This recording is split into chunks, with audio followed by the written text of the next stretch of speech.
ಅಧ್ಯಾಯ 99. ವಹಿಸಿಹನು ಪ್ರಭು ರಾಜ್ಯಾಧಿಕಾರವನು, ನಡುಗುತ್ತಿಹುದು ಜನಾಂಗವು. ಕೆರೂಬಿಯರ ಮಧ್ಯೆ ಆಸೀನನಾಗಿಹನು, ಕಂಪಿಸುತ್ತಿಹುದು ಜಗವು. ಸಿಯೋನಿನಲ್ಲಿ ಪ್ರಭು ಶ್ರೇಷ್ಠನು, ರಾಷ್ಟ್ರಗಳಲ್ಲೆಲ್ಲ ಉತ್ಕೃಷ್ಟನು. ಆತ ಘನಗಂಭೀರನು, ಸ್ತುತಿಸಲಿ ಆತನ ಶ್ರೀನಾಮವನು. ಶಕ್ತಿ ಸ್ವರೂಪಿಯೇ, ನ್ಯಾಯಪ್ರಿಯ ರಾಜನೇ, ನ್ಯಾಯನೀತಿ ಯಥಾರ್ಥತೆಗೆ ಸ್ಥಾಪಕ ನೀನೆ. ಇಸ್ರಾಯೇಲ ವಂಶಕ್ಕಿದನು ಮನದಟ್ಟಾಗಿಸಿದವ ನೀನೆ.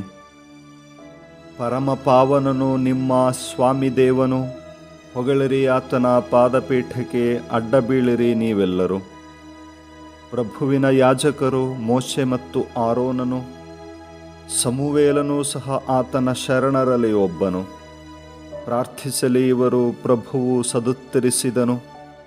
ಮೇಘಸ್ತಂಭದಲ್ಲಿದ್ದು ಅವರೊಡನೆ ಮಾತಾಡಿದನು. ಕೈಗೊಂಡರು ಅವರು ಅವನಿತ್ತ ವಿಧಿನಿಯಮಗಳನ್ನು. ಸ್ವಾಮಿದೇವ, ನೀನವರಿಗೆ ಸದುತ್ತರ ಪಾಲಿಸಿದೆ. ತಪ್ಪನು ದಂಡಿಸಿದೆಯಾದರೂ ಕ್ಷಮಿಸುವ ದೇವನಾಗಿದ್ದೆ. ಘನಪಡಿಸಿರೆಮ್ಮ ಸ್ವಾಮಿ ದೇವನನು. ಶ್ರೀಪರ್ವತದಲ್ಲಿ ವಂದಿಸಿ ಆತನನು.